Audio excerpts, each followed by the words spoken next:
आज का हमारा सत्संग श्रीमद् भगवद गीता के 18वें अध्याय के 67वां श्लोक। पूरी भगवद गीता का ये श्लोक सार कंक्लूजन।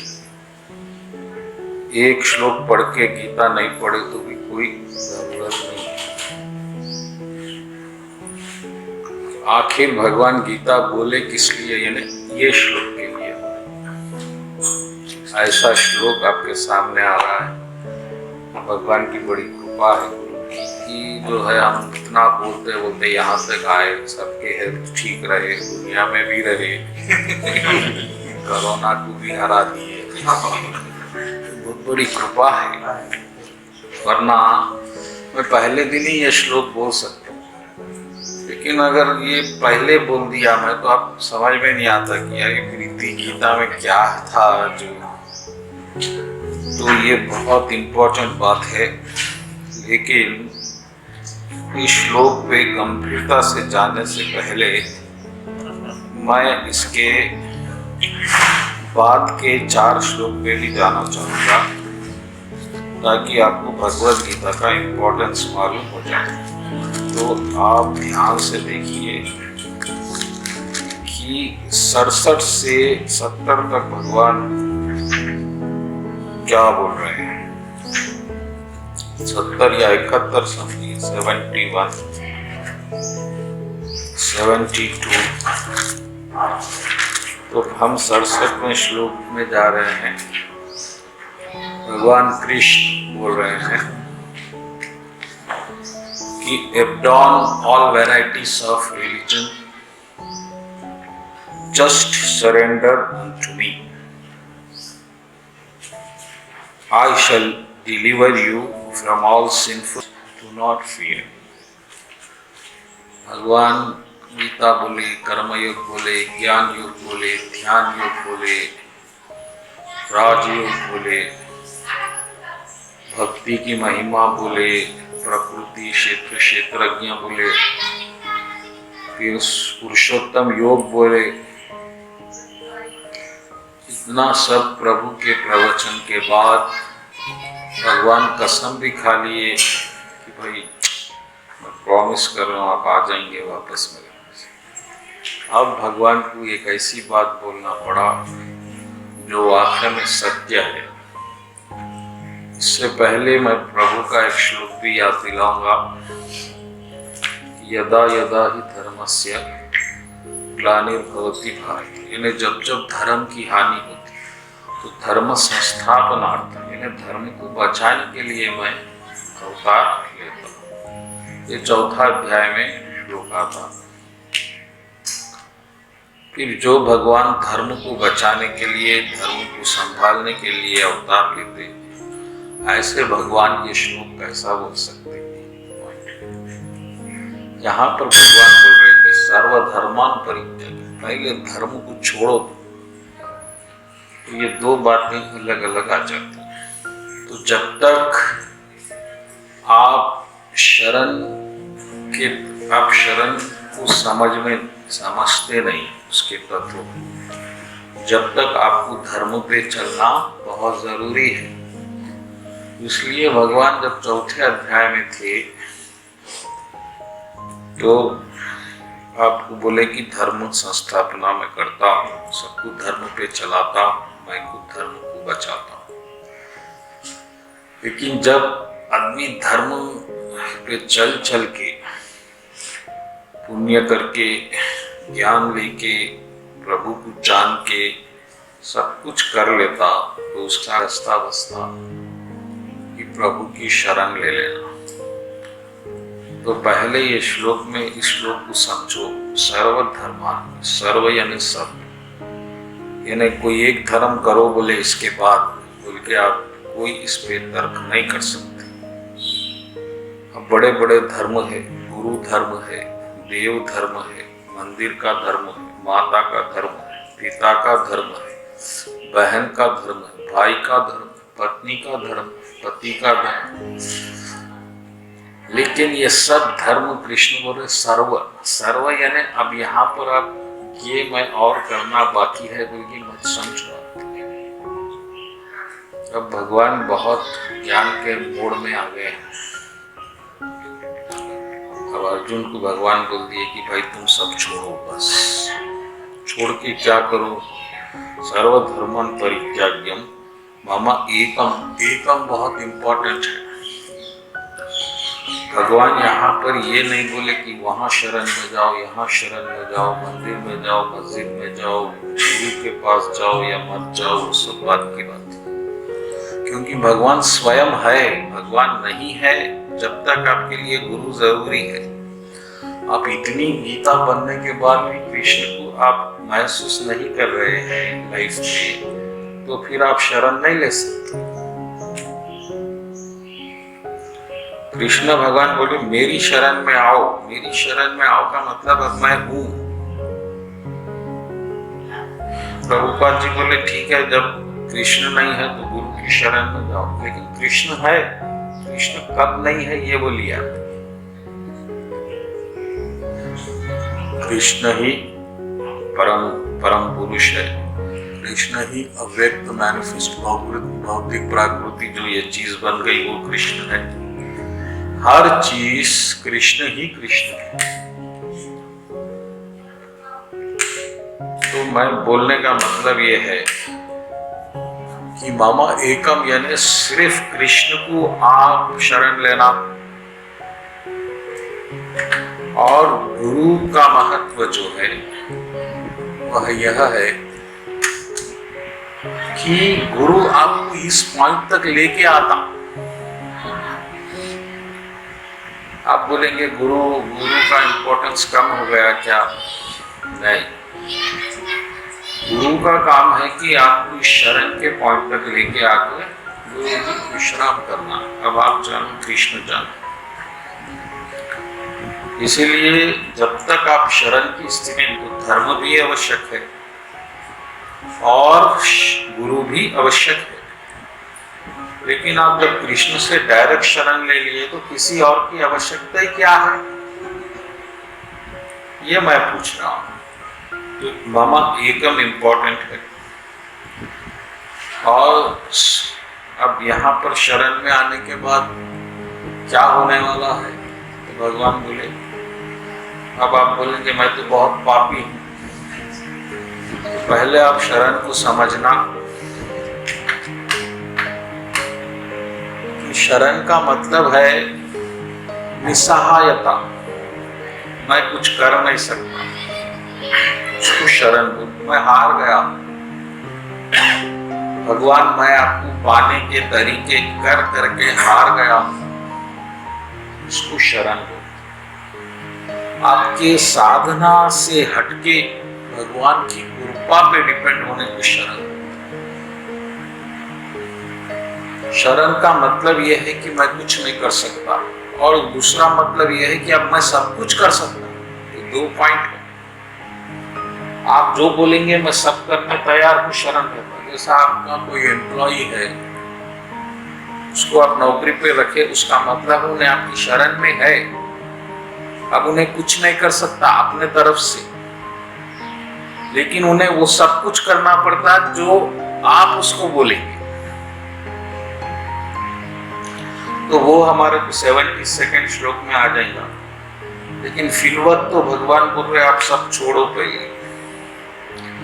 ये जो आप करने का जो कचरा भर लिए मन में, जबकि कर रहा मैं हूँ, करता मैं हूँ, सब मैं करता हूँ, मैं कर रहा हूँ, मैं कर रहा हूँ, चिंता, हमेशा टेंशन में।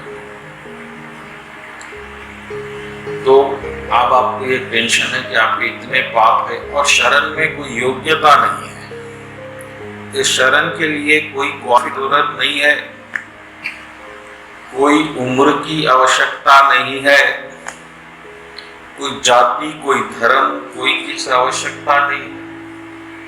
कोई भी आदमी किसी भी उम्र में, किसी भी हालत में, किसी भी परिस्थिति में भगवान की शरण ले सकता। और हम जो है,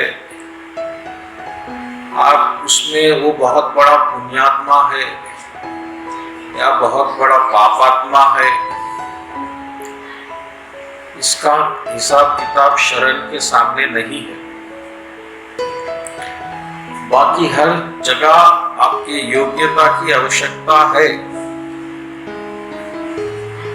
बाकी हर चीज में भक्ति योग हो, कर्म योग हो, ज्ञान योग हो, ध्यान योग हो, राजयोग हो, पुरुषोत्तम योग, हर जगह आपकी योग्यता बहुत जरूरी है। लेकिन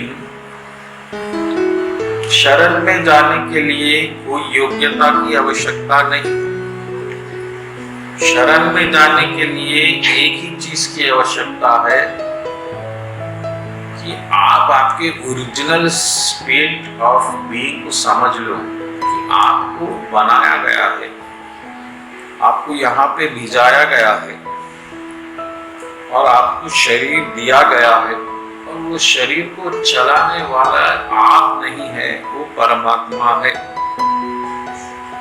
इस ज्ञान पे जो कोई आ जाता वो शरण ग्रहण कर सकता। कभी कभी आपको कुछ ये भी ज्ञान नहीं है, आपको कुछ समझ में नहीं आ रहा, आप शरण ले सकते, भगवान ये ज्ञान भी दे सकते। शरण के लिए ज्ञान की भी आवश्यकता नहीं है, लेकिन ज्ञान का शरण बहुत मजबूत रहता है। ज्ञान में जो आदमी शरण में आता फिर वो शरण से पीछे नहीं होने से पहले दूसरे अध्याय में 8वें या 9वें श्लोक में देख सकते हैं आप। अभी भी 2nd चैप्टर 9th या 10th श्लोक, अर्जुन बोले भगवान मैं आपकी शरण में हूं, अब बोलो मैं क्या करूं। ये भी एक शरण है, लेकिन ये जो शरण है वो बहुत टेम्परवरी है, समझे आप। और वो शरण थोड़ी ही देर में खत्म हो जाती, जब वो टाइम खत्म हो जाता। जैसा द्रौपदी माता का चीरहरण हुआ तो उस चीरहरण में हाँ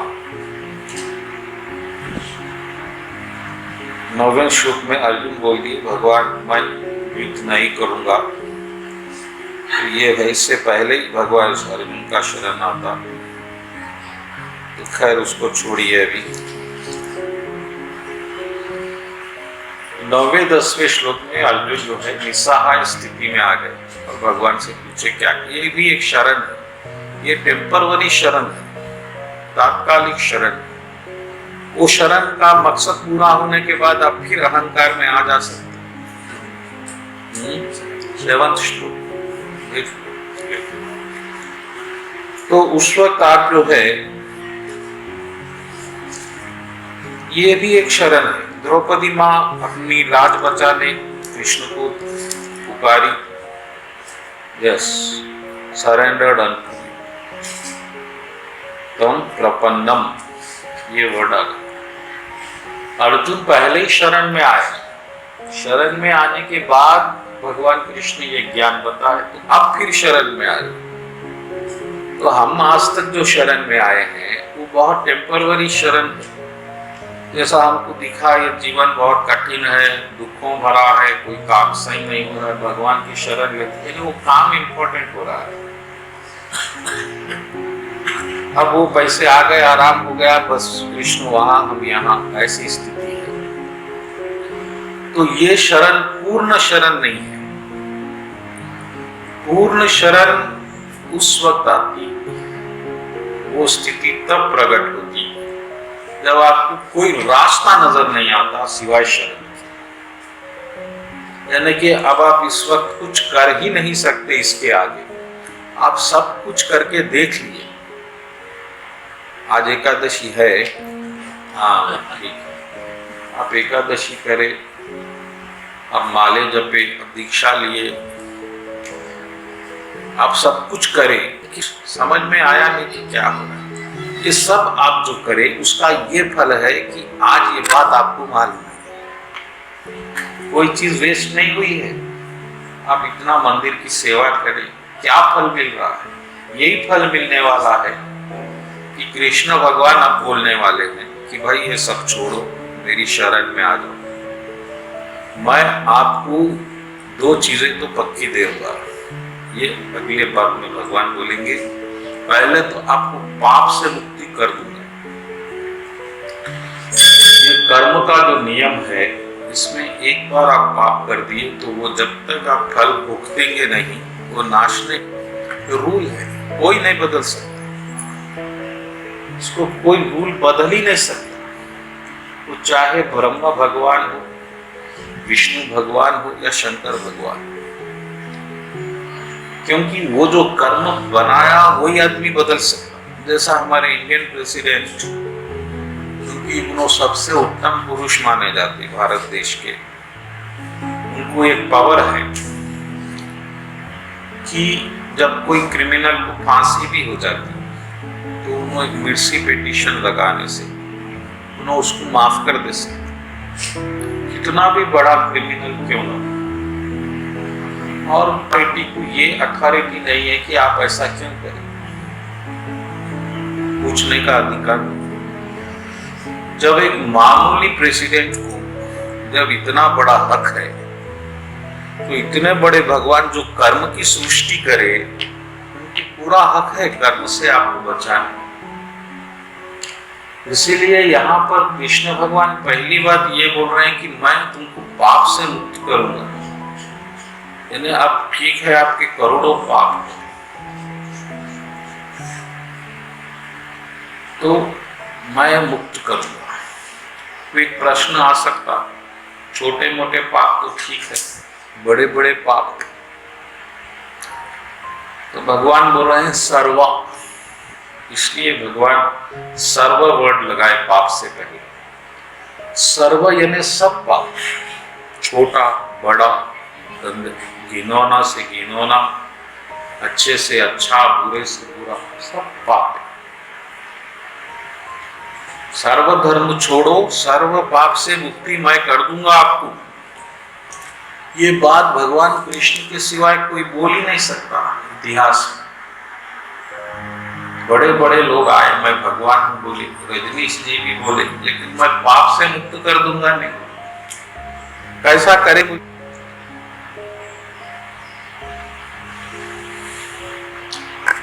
रामायण में राम जी भी बोले, अगर मैं कोई मेरी शरण में आ गया तो उसके 1 करोड़ पापी है तो मैं इमीडिएट फ्री कर देता हूं।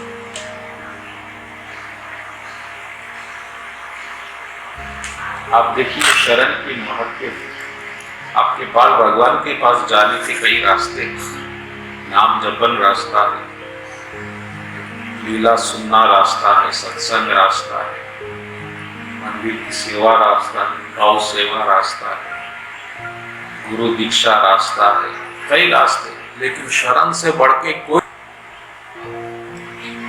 क्योंकि हर चीज में आपको कुछ ना कुछ करना है, यहां पर कुछ करना नहीं है।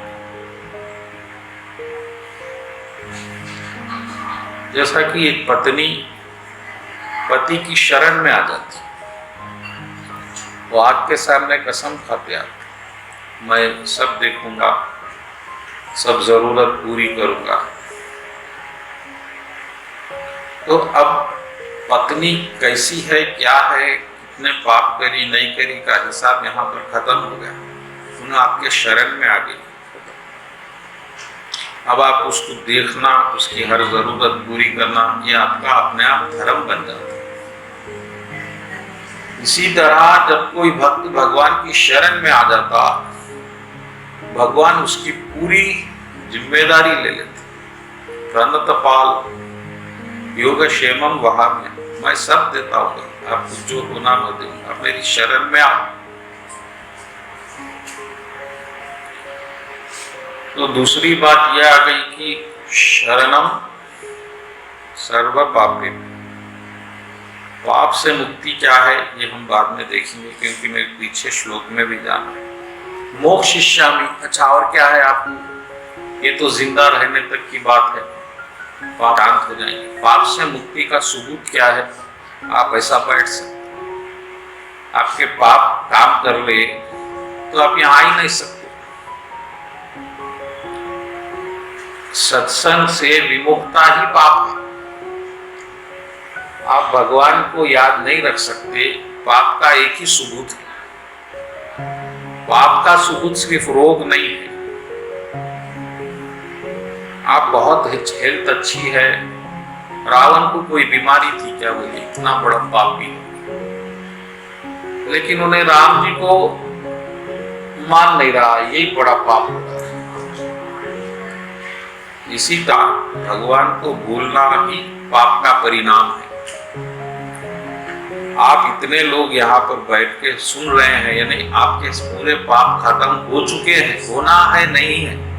अगर रहते बबलू भाई इतने दिन से नहीं आए, आज आए। ये बबलू भाई के अपने कृपा भगवान की विशेष कि भाई आज एक दिन सुन लो, ये इम्पोर्टेंट है। तो ऐसा प्रत्यक्ष प्रमाण, अभी कितना हम लोग खाना देते, पीना देते, मान सम्मान मिलता, मगर कोई यहाँ आ नहीं सकता। जब विभीषण भगवान के पास आए तो बड़ी बहस हो गई कि आपको अपनाना, क्योंकि ये दुश्मन के भाई है। कहीं दुश्मन के भाई को आप रख लिए तो वार पूरा उल्टा हो सकता। आपके भी कोई दुश्मन का भाई आपके घर में आ गया लड़ाई से पहले, वो भी आप उसको रखेंगे क्या? तो सुग्रीव जी बोल दिए नहीं रखना, अंगद जी बोल दिए नहीं रखना, सब बोल दिए। अरे प्रभु इसको जेल में रखो जब तक वार में, ये रावण का भाई है, मायावी है बड़ा, ना जाने क्या गड़बड़ कर देगा। जब भगवान बोले नहीं सुग्रीव, आप बोले सो बात सही है राजनीति के हिसाब से, लेकिन जो मेरे सामने आता ना उसके पाप तो वहीं खत्म हो जाते, और क्या होगा इन्हें इंफॉर्मेशन देगा। अरे लक्ष्मण तो 1 मिनट में पूरे राक्षसों का संहार कर दे सकते धरती से, मगर मैं शरण में आने वाले को रिजेक्ट नहीं कर सकता। तो आप जो है पहले प्रभु की शरण, आप शरण से पहले प्रभु परमात्मा की भी शरण बोले। तो पहले परमात्मा की शरण हम लिए लास्ट वीक, 1 हफ्ते में ही भगवान हमारी शरण में डायरेक्ट बुला लिए, कि ये भक्त लोग पहले से ही इसमें है, प्रयत्न कर रहे हैं। तो ये बात हो गई। अब शरण के बारे में बहुत विस्तार से बात करेंगे, लेकिन इससे पहले थोड़ा अगले श्लोक पे जाएंगे। भगवान 67 श्लोक, भगवान मनोज प्रभु एक प्रश्न करे थे पिछले हफ्ते, और ये प्रश्न बहुत इंपॉर्टेंट भी है कि अरे भगवान वो कुछ बांग्लादेश में भक्तों को मार दिया गया, तो भगवान रक्षा क्यों नहीं करे? उसका जवाब इस श्लोक में, मैं जवाब तो उनको लास्ट वीक दे दिया, लेकिन भगवान भी दे रहे हैं। ये ज्ञान गीता का कभी भी उसको नहीं बोलना जो पवित्र नहीं है,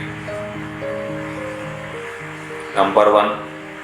नंबर 2 जो भक्त नहीं है, नंबर 2। नंबर 3 जो भक्ति नहीं कर रहा है, नंबर 4 जो मेरा दुश्मन है। ये 4 लोगों को आप गीता कभी नहीं बोलना चाहिए। और ये लोग जाके इस्कॉन कहां खोले? बांग्लादेश में। क्यों खोले आप? गीता का ज्ञान, कृष्ण का ज्ञान सिर्फ कृष्ण के भक्तों को आप देना, कॉन्फिडेंशियल नॉलेज बोले, ये रहस्य भरा ज्ञान आप हर एक जगह बांटते। आप कुछ और मकसद से इस्कॉन खोल रहे हैं, पैसे बनाने के लिए या अपना नाम बढ़ाने के लिए, तो वो डेंजरस हो जाता है। हम कितने सालों से इसमें लगने के बाद आज इस स्थिति पे आए, और हम कभी किसी को बुलाए नहीं, क्योंकि कोई आ ही नहीं सकता, ये खेल ऐसा है। वो भी मैं अभी सबूत पेश करूंगा। तो पहली बात तो आप गीता को हर जगह बोलते बैठेंगे, वो ऐसा नहीं हो सकता, बोले भगवान, नहीं बोलना आप बस। इसलिए आप पाकिस्तान मुस्लिम्स में जाके बोलिए, वो तो मुस्लिम में दुश्मन है हमारे। और यही अंजाम हो गया। पहले तो आप शरण में नहीं है, शरण में रहते तो आप ऐसा काम ही नहीं करते थे। नेक्स्ट श्लोक पे जाइए। और जो ये ज्ञान, ये सुप्रीम सीक्रेट, सबसे बड़ा राज जो भक्तों को देता। अब मैं ये श्लोक सुन के गीता को बार बार पढ़ा, सिर्फ आप लोगों को बोला। आप मेरे से पूछ सकते कि मैं पेट्रोल खर्च करके क्यों आ रहा हूं, तो ये 2 श्लोकों की वजह से मैं आया। ये आप भी सुन लो और आप भी करो। क्यों करना है सुनो। ये जो, अगर ये गीता का ज्ञान कोई भक्त को देता है तो उसको भक्ति गारंटी देता है, प्यूर भक्ति देता है। 68 श्लोका देखिए। हमको भक्ति कहां से मिलेगी, कोई रास्ता नहीं है हमारे पास सिवाय गीता का प्रचार। हर एक को गीता बोलिए जो भक्ति में थोड़ा झुक रहा है, जो भक्ति में आगे बढ़ रहा है। नए नए बच्चे हैं यहाँ, गीता बोलो, बस गीता। इसलिए भगवान बोले उसको भक्ति गारंटी है, मैं देता हूं, मेरी प्यूर भक्ति देता हूं। अब इसके अगले श्लोक में तो भगवान हद कर दिए, जब आप सुनिए क्या बोले। और जो अगले 2 श्लोक, और जो ये भक्ति श्रद्धा से सुनता है इमीडिएट पापों से मुक्त हो जाता है। आप लोग कितना सुने, कितना सुने, सब पाप खत्म। पाप से मुक्ति का मतलब है अग्नि शांत बैठना। जो पाप से पीड़ित है वो बेचैन रहेगा, चिड़चिड़ा रहेगा, गुस्से में रहेगा और रोग में रहेगा, बीमारियों में रहेगा। उन्हें चाहे करोड़पति में कोई परेशानी नहीं है तो भी परेशान रहेगा। ये पाप की निशानी है। और जो पाप से मुक्त है वो चाहे फकीर ही क्यों ना हो, आराम से बैठेगा। उसको ना कोई फ्यूचर का टेंशन रहेगा, ना पास्ट का दुख रहेगा। ये पाप से मुक्ति की निशानी है। आज इतने भक्त यहाँ पर इतने शांति से बैठे हैं, यानी ये उसका प्रूफ है। तो भगवान बोल रहे जो भी ये गीता सुनेगा मात्र श्रद्धा से, और वो तो पहले पाप से मुक्त हो जाएगा और अगले जन्म में या स्वर्गलोक निश्चित है। चलो शरण भी नहीं लिया, सुना गीता कभी, तो बस ये बात पक्की। 2 चीजों की गारंटी कृष्ण भगवान डायरेक्ट दे रहे हैं कि एक तो पाप से मुक्ति, दूसरा अच्छा जन्म। नेक्स्ट, बहुत पवित्र लोग जहां रहते हैं, पवित्र लोग यानी सब लोगों के ऊपर, स्वर्ग के ऊपर भी तपलोक है, तपलोक के ऊपर ज्ञान लोग है, जहाँ ज्ञानी लोग रहते हैं, प्यूर स्पिरिचुअल नॉलेज वाले, वहां पर आप जा सकते गीता सुन के। अब इसके अगले श्लोक से ही प्रेरित होकर मैं गीता के पीछे पड़ गया। देखिए अगला श्लोक कहाँ है। हाँ नहीं 69, मैं 70 पे चले गया। 69 पे आइए। There is no servant in this world more dear to me than, nor will there ever be more dear। जो गीता का प्रचार, जो भक्तों को गीता बोलता, उससे बढ़ के मेरे लिए दूसरा कोई नहीं प्यार, और ना कभी हो सकता।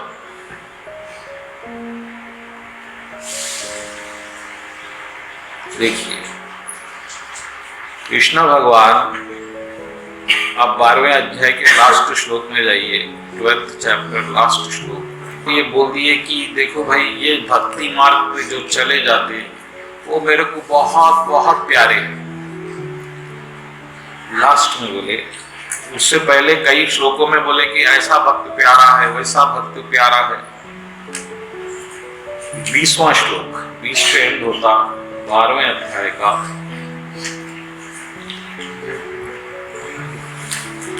तो ये रास्ते पे आ जाते भक्ति के, वो बहुत बहुत प्यारे हैं। लेकिन यहाँ पर कृष्ण बोले 69 श्लोक में कि जो भगवत गीता मेरे भक्तों को बोलता, इससे बढ़ के ना मेरे को कोई भक्त प्यारा है, ना और कोई हो सकता। और मैं जब कृष्ण भक्ति में आया, मेरी धुन में यही था कि भक्त बनना तो आपको टॉप के भक्त बनना है। तो कैसा बनेंगे? अब गीता ही बोल सकती है। इसलिए मैं इसके पीछे पड़ा। और बोलते बोलते आज हर दिन पूरे 700 श्लोक मैं कंप्लीट कर देता हूं, अभी भी करके आ रहा हूं पूरी गीता, थोड़ी नहीं, एक श्लोक नहीं, 2 श्लोक नहीं, क्योंकि आप यहाँ पर कुछ कॉम्प्रोमाइज की बातें नहीं होती।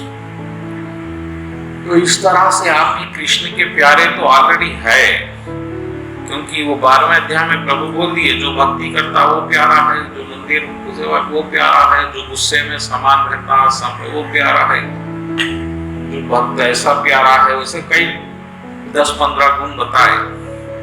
फिर लास्ट में बोले कि अब ये मार्ग पे जो चलता, मेरे कोई लाइफ में मिशन बना लेता कि कृष्ण के पास जाना, वो बहुत बहुत प्यारा है। लेकिन उसके बाद यहाँ पर गीता में भगवान बोले कि भाई इससे प्यारा तो कोई नहीं हो सकता। और प्रभुपाद जी जो इतना नाम सम्मान जो मिला मात्र उनके भगवत गीता है जिससे मिला, ये प्रभुपाद जी बोले।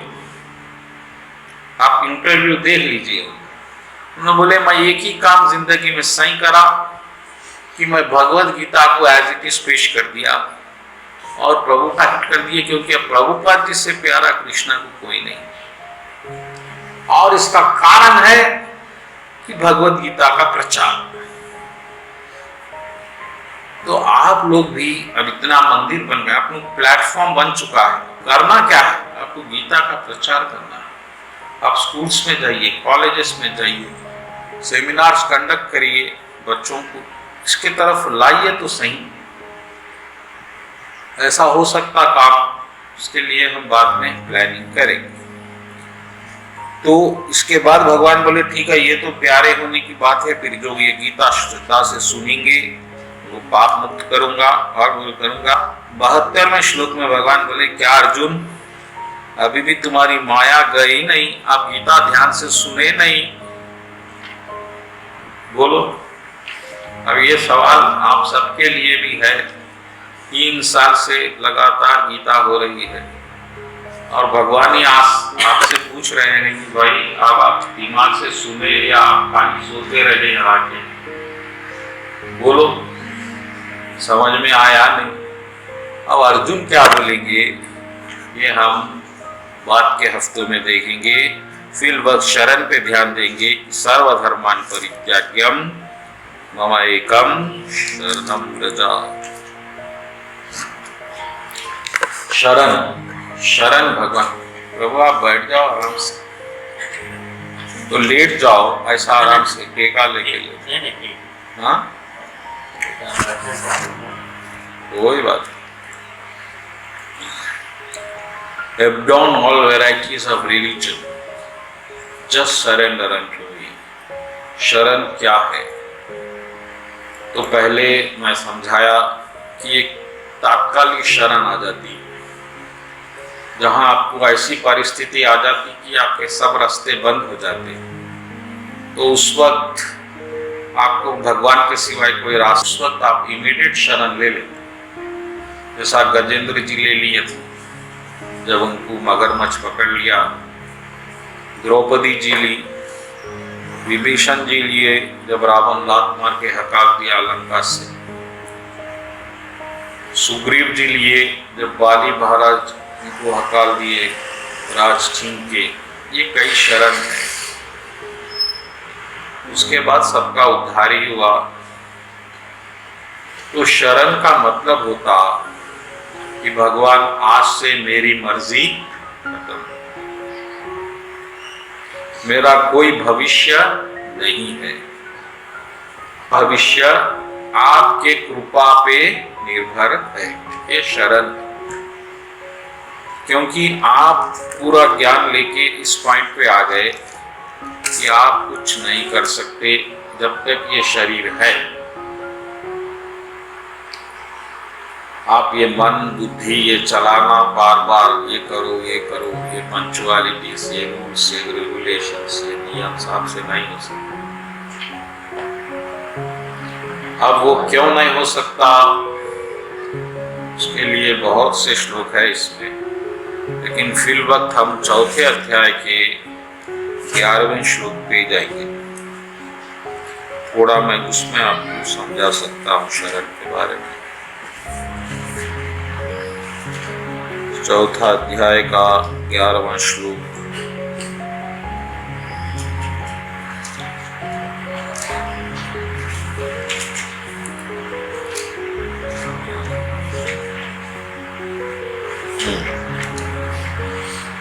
पहली बात भगवान बोले कि एज वन सरेंडर्स अनटू मी आई रिवार्ड अकॉर्डिंग। मैं एक पे उतनी ही कृपा करता हूं जितना उन्हें मेरी शरण में 5% शरण में है 5% कृपा, 50% कृपा, बिल्कुल फिक्स्ड रेशियो है। 100% शरण में है 100% कृपा। तो शरण में नहीं है ये कैसा मालूम करना है, तो अभी तो अपन पढ़ रहे हैं। जब आप ये समझ रहे हैं कि आप कुछ कर सकते और कुछ पा सकते, ये अहंकार है। तो अगर आप इस भाव में है तो आप शरण नहीं। द्रौपदी माँ जब चीरहरण हो रहा था तो पकड़ के साड़ी कृष्णा, तो माता लक्ष्मी पूछी कृष्ण भगवान से, अरे भगवान आप क्यों रेस्पॉन्ड नहीं कर रहे हो? आपको कृष्णा कृष्णा पुकार रही है, मुसीबत में है आपका भक्त। तो भगवान बोले अभी भी वो पकड़ के रखी है, वो समझ रही कि वो अभी भी बचा सकती खुद को, तो देखेंगे बचा सकती, कब तक बचा सकती। तो अगर आप ये समझते हैं कि आप कुछ अपने लिए कर सकते हैं तो फिर भगवान कृपा नहीं करते। फिक्स्ड रूल है। जैसा बाली महाराज सुग्रीव, भगवान बोले जाओ बाली से लड़ो, मैं पीछे से मारता हूं।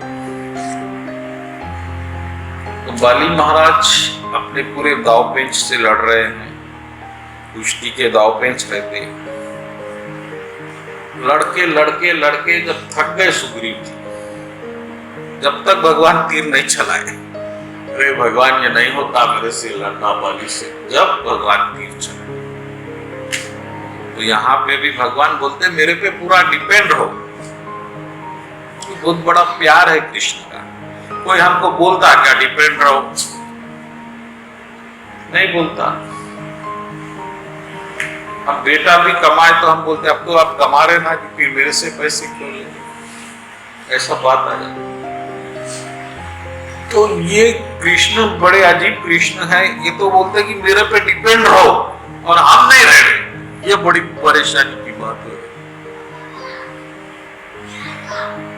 कृष्ण बोले दुनिया मेरी, कर्म का चक्र मैं बनाया, तुमको शरीर दिया, शरीर मेरा, मन मेरा, बुद्धि मेरी, सब तो मेरे पे डिपेंड नहीं रह के अपने अहंकार पे डिपेंड रहते। मोर दास कहे न आशा। अरे मेरे पे डिपेंड रहने के बदल किसी आदमी पे डिपेंड रहते, एमएलए पे डिपेंड रहते, क्लाइंट पे डिपेंड रहते, कैसा होता जी? तो इसलिए ये श्लोक 4th चैप्टर 11th श्लोक की जो जिसने रेशियो में मेरे को सरेंडर करता, यानी अहंकार आपका टोटल घट गया, अरे इसके चक्कर में नहीं रहे भाई, कुछ होता ना जाता अपने से, प्रभु आपकी कृपा रखो कर देंगे, ऐसा बोलना है। काम वही करना है, काम बदलना नहीं। शरण का मतलब आप मंदिर जाके बैठ जाएंगे नहीं है, कर्म छोड़ के आपको वही कर्म करना है, प्रभु पे डिपेंड होके करना है। अपनी चालाकियों को छोड़ देना है, मैं ऐसी चाल चलूंगा ये जो आपको, ये छोड़ देना। तो ये एक पहली बात हो गई। अब दूसरी बात, आपको 5वें अध्याय के 19वें श्लोक पे आपको और शरण की बात समझ में आ जाती है।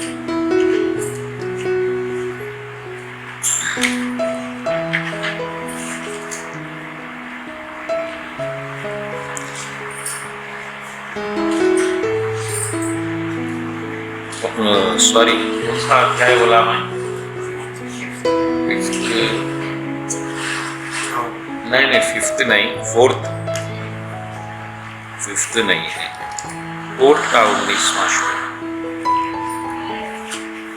यही चैप्टर में अभी ना आ गया।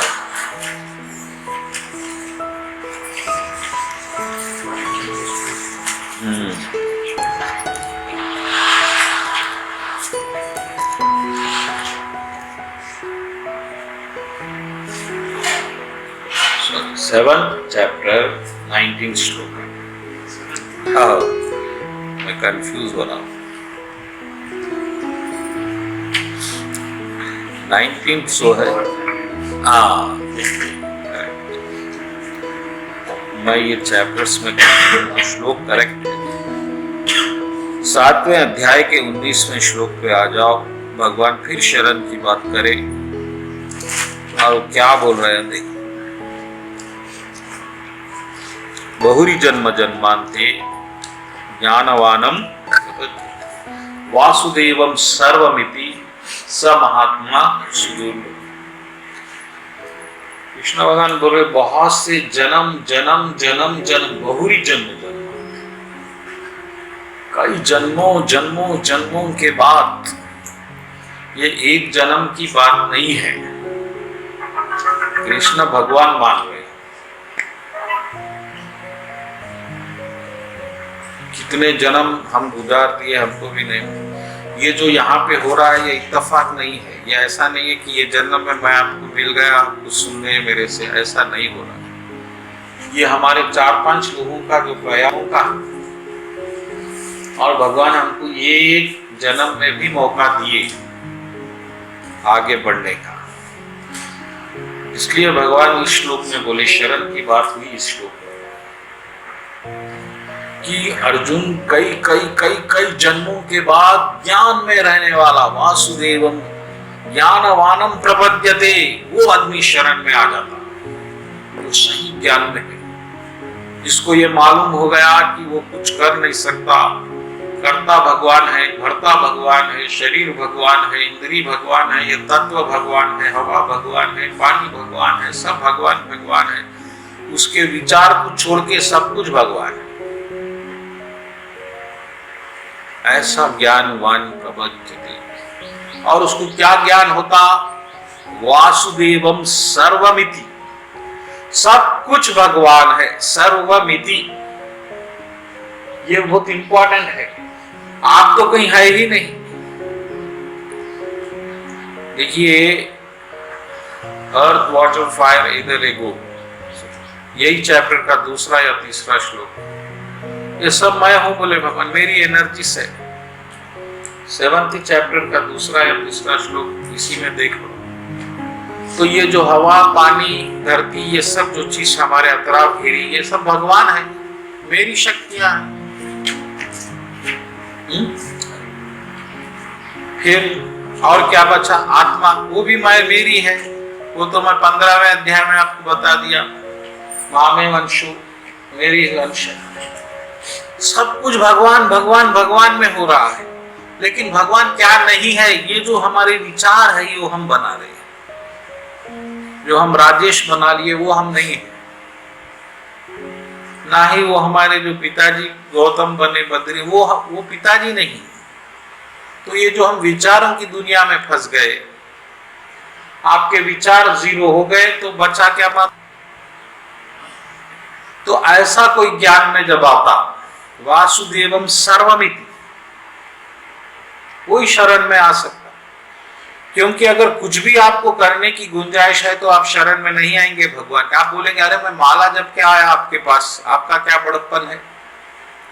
कोई भी गाड़ी आपके पास है, आपको वहां जाना है तो गाड़ी का इंपॉर्टेंस है। जब आपके कोई गाड़ी नहीं बचेगी वो शरण है। वरना आप तो बोलेंगे अरे मैं तो मेरी गाड़ी पे आया, आपका क्या बड़ापन है? इसीलिए इस श्लोक का महत्व बढ़ जाता कि वासुदेवम सर्वमिति। भगवान बोले ऐसा महात्मा, भगवान ऐसे को महात्मा बोले। भगवान की शरण में, भगवान के नजर में महात्मा का मतलब गांधी जी नहीं है जो आप बना दिए। भगवान के नजर में महात्मा वो है जो कृष्ण की शरण में है, वो भी ज्ञान से। इसलिए भगवान यहां ज्ञान की बात लाए, ज्ञानवानम प्रपद्यते। तो एक तो 4th चैप्टर का 11th श्लोक और दूसरा 7th चैप्टर का 19th श्लोक की बात करते। उसके बाद 15वें अध्याय में भी शरण की बात आती है। भगवान बोले 15वें अध्याय में, अब आप ढूंढो मत, फिर समय बहुत चले जाएगा, कि आप ये सब मालूम रखते हुए आप मालूम होना कि आप शरण में कैसा आ सकते हैं भगवान के। जब आपको कण कण में भगवान ही दिख रहे हैं तो आप शरण में आ सकते हैं। आपको सिर्फ मंदिर के मूर्ति में दिख रहे हैं तो आप शरण में नहीं आ सकते, फिर आपको बार बार मंदिर आना पड़ेगा भगवान से। शरण का मतलब है कि कृष्ण के सिवाय आपको दूसरा कुछ नहीं दिख रहा है, इसलिए भगवान डायरेक्ट शरण बोले। आप डायरेक्ट शरण में आना है, आपको किसी और की जरूरत नहीं है उसके लिए। सर्वधर्मान ममा एकम शरणम व्रज। ममा एकम का मतलब है मेरे अकेले के, क्योंकि दूसरा कोई है ही नहीं। अगर कोई दूसरा रहता तो हम उसके शरण में जाते थे। जब कृष्ण से हम तंग हो जाएंगे कभी, तो कोई दूसरा तो रहना ना हमारे पास। जब उद्धव जी आए गोपियों के पास, देखो कृष्ण को इस तरह से याद रखना, परमात्मा है, ये है। तो गोपियां क्या बोली, अरे महाराज आप कृष्ण को याद कैसा रखना मत सिखाओ, कृष्ण को कैसा भूलना सिखाओ। या याद रख रख के जान जा रही है हमारी, हमको प्राण को रखना मुश्किल हो रहा है उसके विरह में, और आप ऐसा याद रखना वैसा याद रखना हो। आप कोई ऐसा रास्ता बताओ हमको। जब वो उद्धव जी को ये ज्ञान हुआ, अरे मैं तो अपने आप को ही बहुत बड़ा भगत समझता था, लेकिन गोपियां तो बिना कोई ज्ञान लिए, बिना कोई दीक्षा लिए, बिना तो कृष्ण की इतनी परम भगत बन गई। तो ये जो भाव है, कृष्ण को ऐसा भाव चाहिए। आप कृष्ण के बन जाना, इसलिए भगवान गीता बोले आपको क्या होना मैं दूंगा, ये कृष्ण भगवान बोले। पाप से मुक्ति मैं दे दूंगा, मोक्षयिष्यामि, उसके बाद आता श्लोक, मुक्ति होना ना वो भी मैं दे देता हूं। अब शरण में आ जाओ ना, क्या रुकावट है।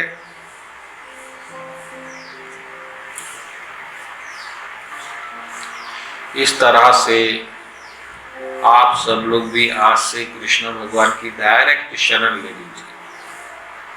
डायरेक्ट शरण कैसा लेना है कि अब जो कुछ भी होने वाला है जीवन में, वह कृष्ण भगवान आपके लिए, आपके भले के लिए कर रहे हैं। इस भाव को बहुत गाढ़ बांध लो, क्योंकि आपके जीवन में बहुत से आपके अनुकूल चीजें होती, कभी कभी बहुत प्रतिकूल चीजें हो जाती, अपोजिट चीजें हो जाती।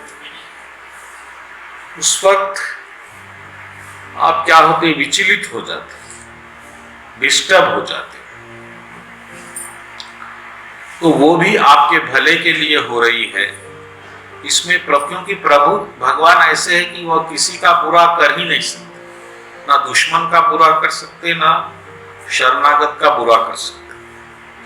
उसका सबूत है, भगवान को वनवास हुआ। आप अगर भौतिक दृष्टि से देखेंगे तो बहुत बुरा हो गया।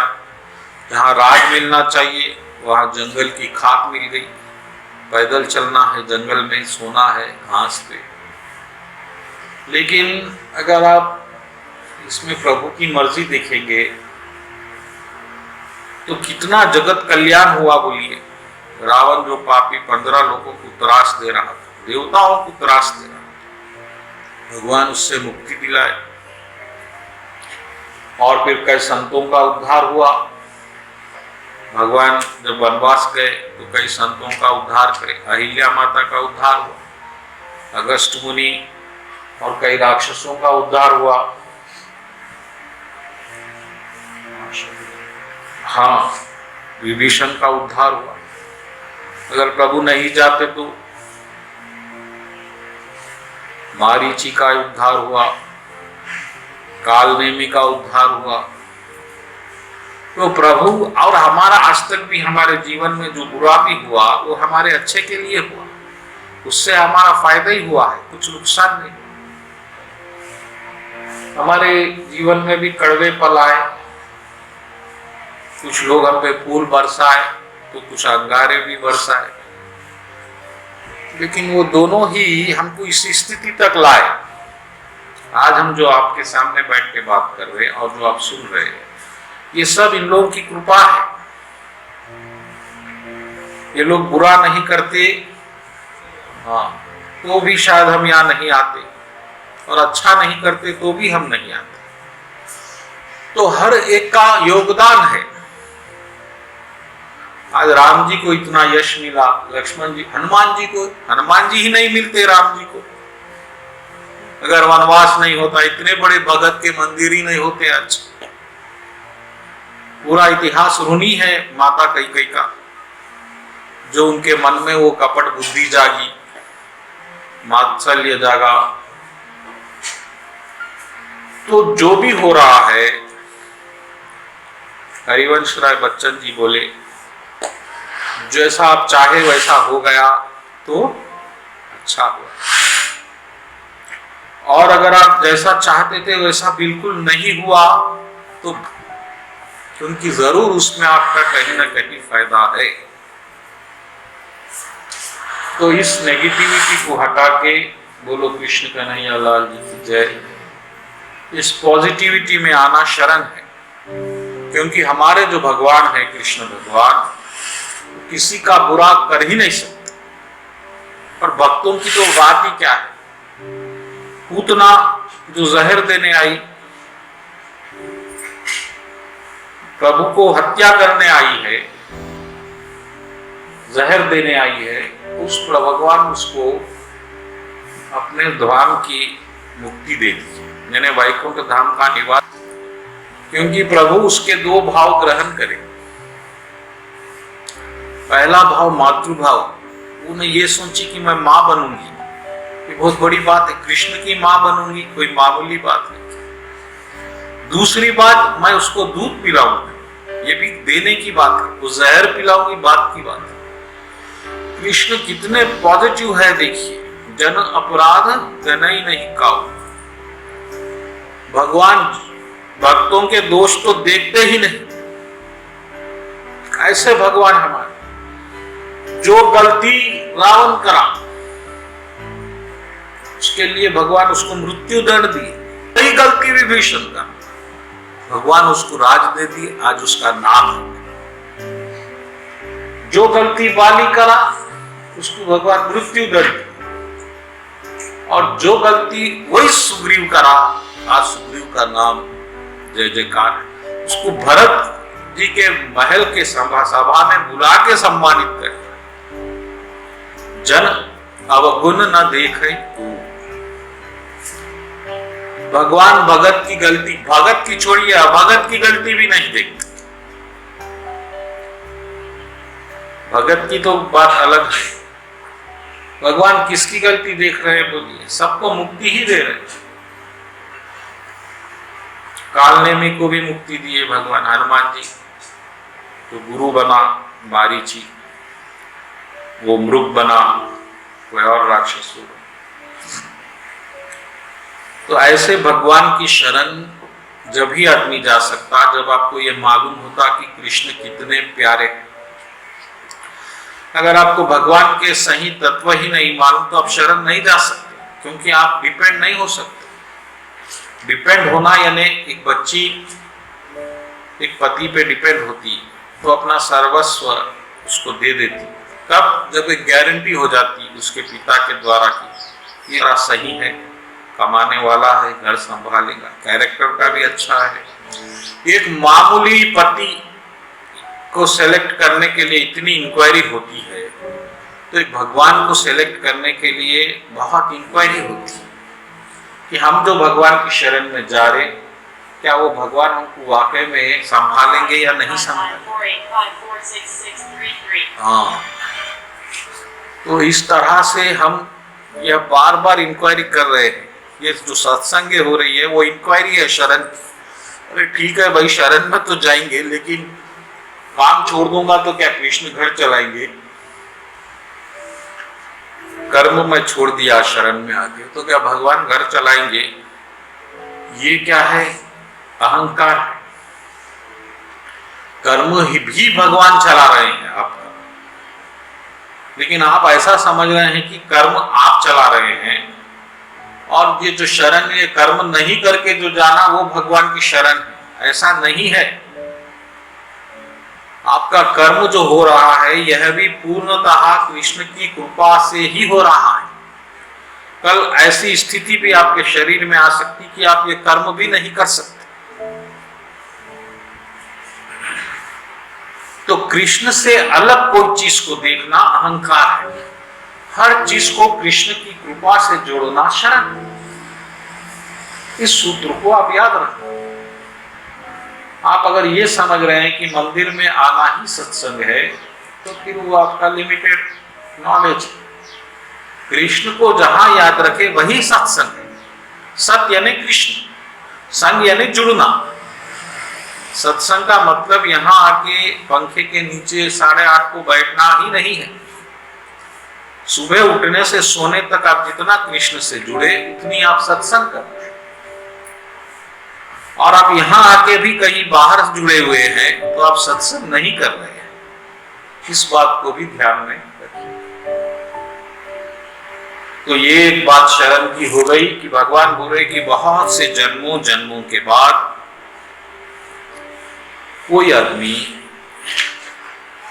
इस ज्ञान में आता कि भगवान ही सब कुछ है, और ऐसा भगत मेरी शरण में आता, ऐसा बहुत भगत बहुत बहुत बहुत दुर्लभ है।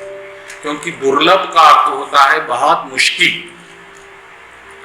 लेकिन इस श्लोक में भगवान उसको सु लगा दिया। सु यानी वेरी वेरी।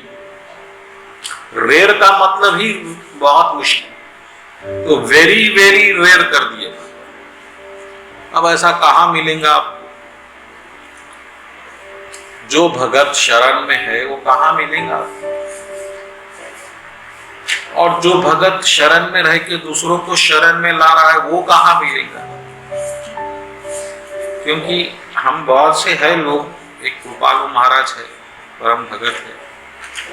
राम सुखदेव महाराज है, परम भगत है। ये दो मेरे हिसाब से भक्त कृष्ण के शरणागत है, और भगवान कृष्ण की तरफ लाने में इन लोगों का बहुत बड़ा योगदान है, रहा है। प्रभुपाद जी है, चैतन्य महाप्रभु, और बाकी कबीर, मीरा, रहीम, ये सब बहुत बड़े बड़े महान भक्त लोग। तो ऐसा भगत बहुत मुश्किल है। बाकी भक्त लोग भी प्रयत्न कर रहे, लेकिन थोड़े भक्तों में धन का आकर्षण, स्त्री का आकर्षण हो जाता, वो थोड़ा पीछे हो जाते। हमारे बापू जी भी पीछे हो गए,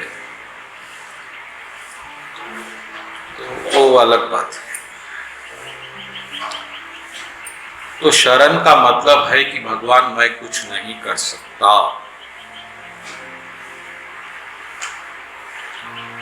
अब शरण में दूसरी बात और भी है कि अब मैं वही करूंगा जो आप बोलेंगे। ये बहुत इंपॉर्टेंट। रजनीश जी जैसे लोग इस जगह चूक गए, क्योंकि वो लोग कृष्ण की शरण नहीं ली। वो लोग बोले परमात्मा कर रहा है, हम साक्षी भाव, हम साक्षी भाव में है ये मानते हैं, लेकिन इस जन्म में प्रभु इस शरीर के माध्यम से ऐसी व्यवस्था करे कि हम ही कर रहे हैं, ऐसा प्रतीत तो होता है, दिखता तो है। और ये दुनिया यही देखने वाली है कि राजेश क्या करा। राजेश साक्षी भाव में है, वो पब्लिक को उससे कोई लेना देना नहीं। इसीलिए भक्तों का चरित्र, कैरेक्टर जो होता है वो बहुत इंपॉर्टेंट हो जाता है। भक्तों के पास कैरेक्टर है। अम्बरीषी महाराज मेरे हिसाब से सबसे बड़े कैरेक्टरफुल इंसान, क्योंकि जो दुर्वासा मुनि उस वक्त के सबसे टॉप महाराज थे वर्ल्ड के, जिनकी बात श्राप कभी फेल नहीं होता, ऐसा मुनि इनको श्राप दे दिया ब्राह्मण का श्राप, और अम्बी ऋषि महाराज भगत है परम, तो वो इस श्राप को कि तो प्रभु की इच्छा है, शायद मैं कुछ पाप करा ही ऐसा हूं, ऐसी मेरा प्रभु अंत करना चाह रहे, तो वो ठहर गए अब श्राप को आने के लिए, और ठहर के बोल दिए कि खून तो जो हो रहा है, और दुर्वासा मुनि श्राप दिए एक बड़े राक्षस को बनाए, इसको जला दो और इसके राज्य को जला दो। आप सिचुएशन देखिए, अम्बी ऋषि महाराज यहाँ चीख नहीं रहे हैं द्रौपदी माँ की तरह, द्रौपदी माँ तो लाज है, स्त्री है तो सहज, अब यहाँ प्रभु भगत है, अब स्त्री भी नहीं है तो अब मरना ही है तो अभी मरेंगे, ऐसा प्रभु भाव है। और अम्बी ऋषि महाराज तैयार हो गए कि भाई यही प्रभु की इच्छा है, और कभी ब्राह्मण का श्राप इतिहास में फेल नहीं हुआ, इस बात को ध्यान में रखिए। अम्बी ऋषि महाराज से पहले इतिहास में कभी भी कोई ब्राह्मण का श्राप, उस सतयुग की बात, कलयुग नहीं सतयुग, जहां ब्राह्मण श्राप दे दिया तो कभी फेल नहीं होता। अम्बी ऋषि महाराज जैसा परम भगत, जो राजा रहते हुए 28 सेवाएं कर रहा है, मंदिर धोना, मंदिर पोछना, भगवान को श्रृंगार करना, भगवान को आईना बताना, फिर भगवान की आरती करना, भगवान को फूल चढ़ाना, फूल सूंघना, ये सब टोटल 28 सेवाएं भक्ति की, फिर भगवान की लीला पढ़ना, फिर जाना। 28 की 28 सेवा करने वाले एकमात्र भक्त अम्बी ऋषि महाराज राजा रहते, छोटे पोस्ट पे, ऐसा नहीं है चलो कुछ चटनी रोटी खा रहे हैं, भीख मांग रहे हैं, पूजा कर, ऐसा नहीं। और प्रभु प्रसन्न हुए अम्बी ऋषि महाराज से, बोले क्या होना प्रभु, भगवान बोले भगतों को क्या होना प्रभु हमारे, मैंने भगवान बोले तुम तो राज पे ध्यान देते ही नहीं, कुछ राज कैसा चलेगा, तो दुश्मन राज कोई आके छीन लेगा आपसे राज। भक्त लोग ऐसा ही रहते, न धन पे ध्यान देते, ना मान सम्मान पे ध्यान देते, तो भगवान क्या करे, उनकी सुरक्षा के लिए अपना चक्र, बोले ये चक्र रख लो आप, और चक्र को समझा दिए भाई कल कोई मुसीबत आए तो आप एक्शन में आ जाओ, तो इन्हों तो कुछ बोलेंगे नहीं आपको, हमको मालूम है। और जब दुर्वासा मुनि का वो राक्षस प्रभु पे अटैक करने के लिए निकला, वहां से चक्र निकल गया, उसको एक क्षण में भस्म कर दिया। और ये करा यहां तक तो ठीक था, लेकिन दुर्वासा मुनि के पीछे पड़ गया, और वो राक्षस, उस चक्र का ऐसा हीट है, वो न्यूक्लियर वेपन की तरह, उस हीट से दुर्वासा मुनि का पूरा आंग जल रहा है, जैसा कि कोई तवे पे बैठ गया। भाग रहे हैं दुर्वासा, और अम्बी ऋषि महाराज इस पे खुश नहीं हो रहे हैं। अरे अम्बी ऋषि महाराज उल्टा परेशान हो गए, अरे मेरे वजह से एक ब्राह्मण, एक भगत को इतना दुख हो रहा है, इतना बड़ा अपराध, ये ग्रेटनेस है। अगर हम होते तो हम बोलते देखिए भक्तों से टकराने का अंजाम।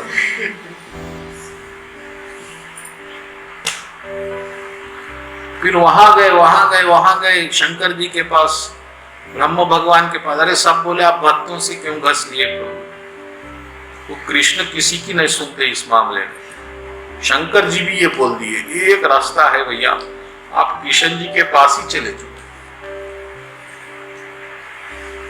अब किशन जी के पास आ गए, और भगवान शरण की बात, अभी भी शरण की बात हो रही है। दुर्वासा मुनि भी शरण में आए भगवान की, अब भगवान का इस वक्त कर्तव्य है दुर्वासा मुनि को बचाना,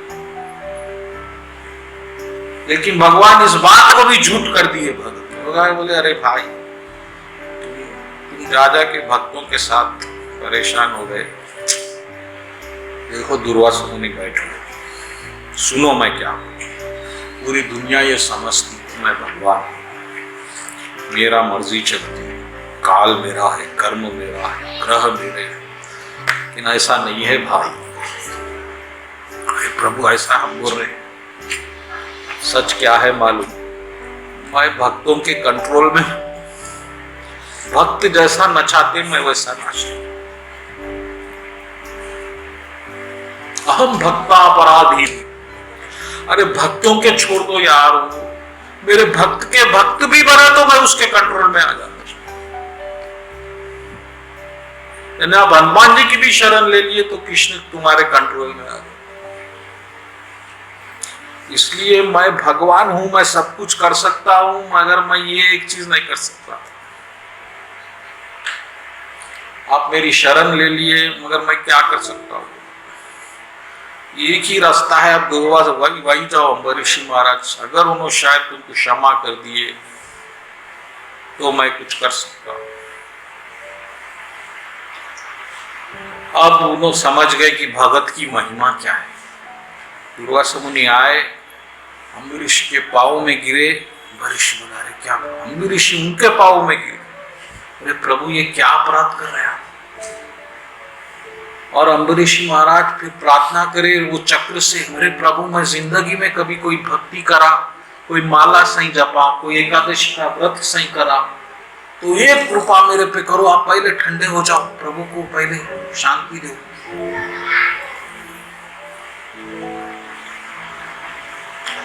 और जब से दुर्वासा मुनि भाग रहे हैं, अम्बरीश महाराज जल पे है, खाना भी नहीं खा रहे, क्योंकि खाने की लड़ाई हुई है। और जब तक दुर्वासा मुनि नहीं आएंगे तो अम्बरीश महाराज नहीं खाएंगे। इतना सम्मान, जो आदमी आपको श्राप दिया, आपको मारने के लिए एक राक्षस को बनाया, भक्तों का कैरेक्टर देखिए। इसमें जरा तनिक अहंकार अम्बरीश महाराज को नहीं छूरा कि मैं आज क्या भक्ति के लेवल पे आ गया हूं, मेरी वजह से चक्र निकल गया। दुर्वासा मुनि भाग रहे हैं, 3 लोग। अब दुर्वासा मुनि ठंडे हुए और दुर्वासा मुनि उस वक्त एक बहुत बड़ी बात बोले कि मैं ये समझता था, भगत को बहुत मामूली चीज समझता था, और इसलिए मैं तुमको भी उतर मच के कुछ कार्य करा गुस्से में, लेकिन आज मेरे को भक्तों की महिमा मालूम हो गई। धन्य है वही कृष्ण के भक्त। चलो पहले खा लो प्रभु, क्योंकि अम्बरीश जी भूखे हैं, कितने 6 महीने हो गए, साल हो गए, नहीं मारा। लेकिन दुर्वासा मुनि जब भी खाना चाहिए बोले, अरे नहीं नहीं, पहले पिताजी चिंतित होंगे, बोल के आता हूं, मैं ठीक हो गया। फिर चले गए। अब वहां पिताजी को बोले, शंकर जी को बोले, नारद जी को, अरे भाई हो गया, मैटर सॉल्व हो गया। फिर आने में 2 साल हो गए। 2 साल फिर हमें जल पे ग्रहण करना पड़ा अम्बरीश। ये कैरेक्टर है भक्तों का। इतना अहंकार नहीं छू रहा है अम्बरीश महाराज को। इतनी बड़ी बात, इतिहास बन गया। फिर जब दुर्वासा मुनि आए प्रसाद ग्रहण करे, उसके बाद अम्बरीश महाराज प्रसाद, तो क्योंकि अम्बरीश महाराज को उसमें अपना ग्रेटनेस कुछ भी नहीं दिखा। उन्होंने बोले तो कृष्ण की कृपा कर रही, उसमें मैं क्या कर रहा हूं। लेकिन हम कृपा का रस, हम लोग अपना अहंकार चूस लेते हैं। आप ये समझते कि आपके करने से कुछ हो गया जिंदगी, ये ना, यही शरण। इसके लिए चर्चा और आगे बढ़ाएंगे, बहुत समय हो गया है। बोलो कृष्ण कन्हैया लाल की जय।